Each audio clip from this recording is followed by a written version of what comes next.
Bismillahirrahmanirrahim. Assalamualaikum warahmatullahi wabarakatuh. Salam literasi. Perkenalkan, saya Neng Rosmaya, pembimbing literasi dan numerasi dari SDN ADT Kecamatan Arjasari. Pada video kali ini, saya akan menjelaskan tentang bagaimana mengajarkan materi kecepatan, jarak, dan waktu kepada anak. Nah, untuk rumusnya, di sini saya menggunakan segitiga untuk mempermudah anak dalam memahami materi kecepatan, jarak, dan waktu. Di sini saya membuat segitiga, di atasnya J sebagai jarak, di bawahnya K sebagai kecepatan, dan W sebagai waktu. Kemudian saya mengajarkan ketika misalnya mencari kecepatan, berarti kecepatannya ditutup, rumusnya adalah jarak dibagi waktu atau jarak per waktu. Kalau misalnya mencari waktu, berarti W-nya yang ditutup, rumusnya adalah jarak dibagi kecepatan. Kemudian apabila mencari jarak, kita tutup jaraknya, berarti kecepatan dikali waktu rumusnya. Atau bisa dihubungkan juga dengan kehidupan sehari-hari supaya anak lebih memahami bagaimana cara mengerjakan soal-soal tentang kecepatan, jarak, maupun waktu. Kemudian untuk LKPD jarak dan waktu tempuh, di sini saya mengerjakan untuk kegiatan 1. Ayo cari tahu perjalananmu. Saya pergi ke sekolah dengan menggunakan transportasi motor. Kemudian biasanya saya berangkat dari rumah pukul 6.25 menit, 6 lebih 25 menit. Saya tiba di gerbang sekolah pukul 6 lebih 30 menit.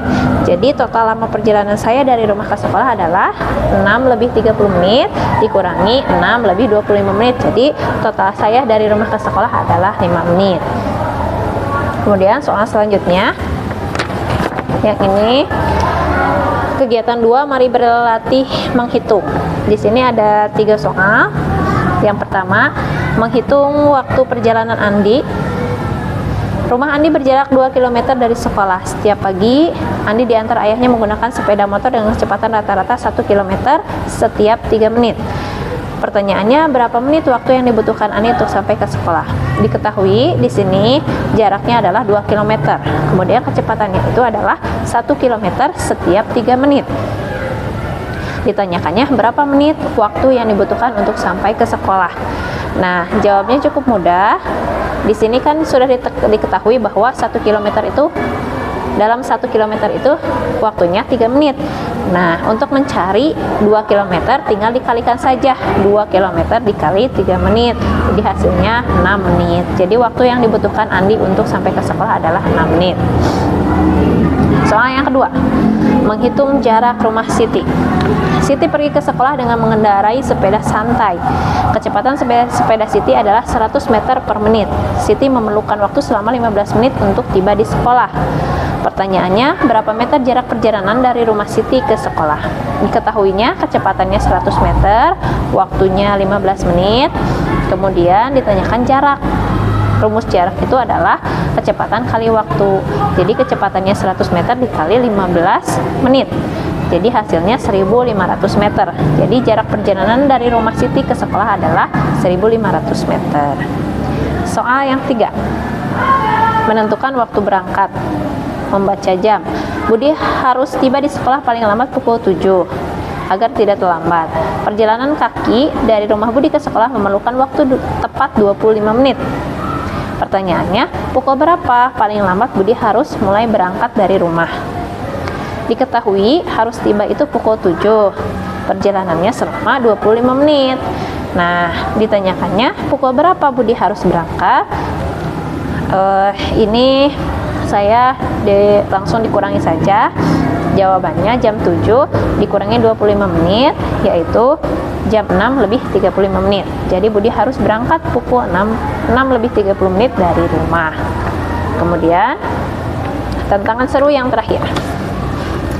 Rumah Edo berjarak 3 km dari sekolah dan Edo berjalan kaki dengan waktu tempuh 30 menit.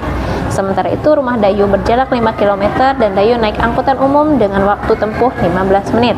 Pertanyaannya, siapakah yang perjalanan ke sekolah paling cepat sampai? Berikan alasanmu.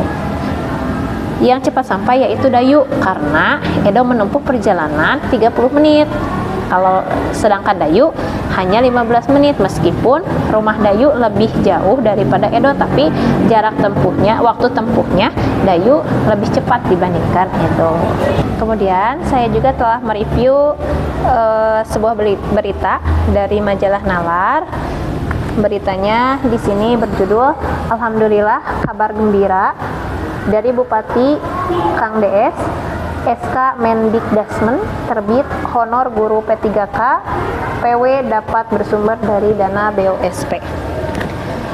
Hasil reviewnya bahwa berita tersebut membahas kabar baik bagi guru pegawai pemerintah dengan perjanjian kerja paruh waktu atau P3KPW di Kabupaten Bandung. Setelah terbitnya Surat Edaran Menteri Pendidikan Dasar dan Menengah Nomor 6 Tahun 2026, guru honor P3KPW dapat dibiayai melalui Dana Bantuan Operasional Satuan Pendidikan atau BUSP. Kemudian, kebijakan ini diharapkan dapat membantu pemerintah daerah dalam memenuhi kebutuhan anggaran serta meningkatkan kesejahteraan guru dan tenaga kependidikan. Isi artikel atau isi berita di majalah Nalar tersebut menjelaskan bahwa Bupati Bandung, Bapak Dadang Supriyatna, menyambut baik kebijakan tersebut karena dapat mengurangi beban APBD sekaligus menjamin keberlangsungan layanan pendidikan. Setelah itu, pemerintah daerah tetap berkomitmen memberikan perlindungan dan kesejahteraan bagi guru melalui berbagai program seperti BPJS Kesehatan dan BPJS Ketenagakerjaan. Berita tersebut disajikan dengan bahasa yang jelas dan informatif, serta didukung penjelasan mengenai dasar hukum, kondisi anggaran daerah, dan manfaat kebijakan bagi dunia pendidikan. Namun artikel atau berita tersebut lebih banyak menampilkan sudut pandang pemerintah sehingga belum memuat tanggapan langsung dari guru P3K paruh waktu sebagai pihak yang menerima manfaat kebijakan tersebut. Tapi sudah bagus beritanya memberikan informasi dan kabar baik bagi seluruh P3K paruh waktu. Kesimpulannya, artikel ini memberikan informasi yang bermanfaat mengenai kebijakan baru terkait pembiayaan honor guru P3K paruh waktu melalui dana BUSP.